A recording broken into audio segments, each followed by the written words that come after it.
So hey friends, welcome to my channel. So in this blog मतलब मैं share करूंगी मैं क्लास, अगर तुम क्लास 10th से क्लास 11th में जा रहे हो और आल्सो JEE की प्रिपरेशन कर रहे हो तो नोट्स कैसे बनाएं।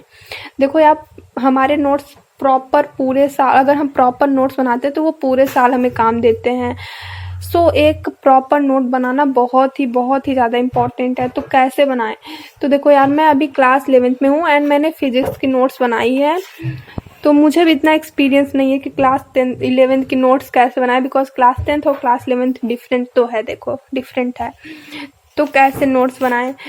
तो ये है मेरी फिजिक्स की नोट्स। तो देखो, सबसे पहले अगर तुम किसी भी कोचिंग इंस्टीट्यूट का लेक्चर फॉलो कर रहे हो ऑनलाइन, तो तुम लेक्चर नंबर 1, लेक्चर नंबर 2 इस तरीके से हेडिंग पे जरूर लिख लो। बिकॉज अगर जैसे तुम ये क्वेश्चन कर रहे हो और तुम्हें इस क्वेश्चन पे डाउट हो गया, डाउट हुआ तो अब तुम क्या करोगे, कौन सा लेक्चर ओपन करोगे, ये तो तुम्हें पता ही नहीं है। अगर तुम इस तरीके से लिखे रहोगे तो लेक्चर नंबर 3 डायरेक्ट ओपन करके तुम वो क्वेश्चन डायरेक्ट देख सकते हो।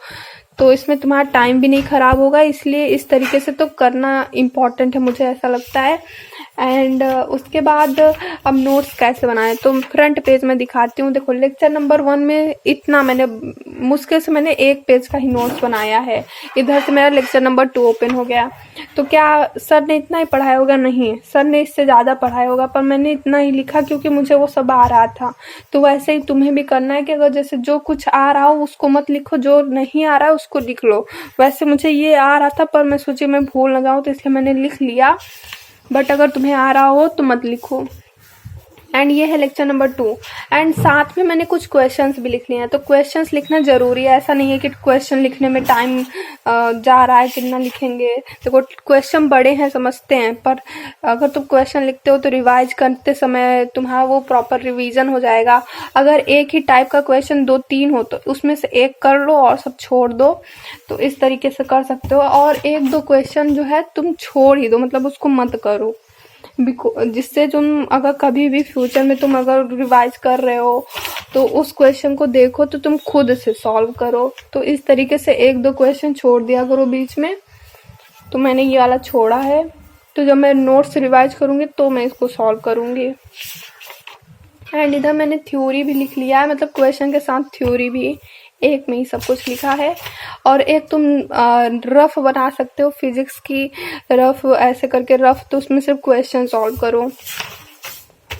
और ये ऐसे मैंने सारा करके लेक्चर नंबर 4 ऐसे बना लिया है। और इधर मैंने कुछ पेज छोड़ दिया है बीच में कि जिससे मुझे कोई न्यू क्वेश्चन मिले तो मैं इस चैप्टर में नोट्स कर सकूँ उसे। तो इसलिए मैंने इतना पेज छोड़ दिया कि अगर मुझे कभी कोई क्वेश्चन मिला जो मुझे न्यू लगा तो मैं लिख लूँ इसमें। सो इस तरीके से मैंने सारा नोट्स बनाया है। एंड ये सब थ्योरी पार्ट भी है। क्वेश्चन देखो, मैंने क्वेश्चन बहुत अच्छे से लिखा है, मुझे जो नहीं आ रहा था मैं लिख ली। तो इस तरीके से पूरा लिखना है। एंड यही था मेरा नोट्स। और बात करें कि क्या NCERT पढ़नी ज़रूरी है लाइन बाय लाइन, तो देखो मुझे नहीं लगता कि फिजिक्स की NCERT पूरी लाइन बाय लाइन पढ़ो, इतना ज़रूरी नहीं है। लेकिन हाँ, जो क्वेश्चन होते हैं एग्जाम्पल्स नंबर में वो ज़रूर करो।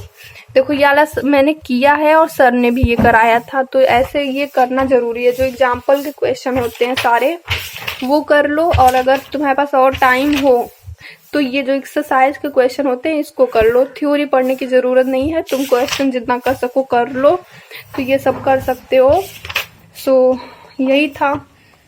एंड इसी तरीके से फॉलो करना है हमें, पूरे साल कनेक्टेड रह के पढ़ना है। इसलिए चैनल को सब्सक्राइब कर लो और वीडियो को लाइक कर लो। सो मिलते हैं नेक्स्ट वीडियो में।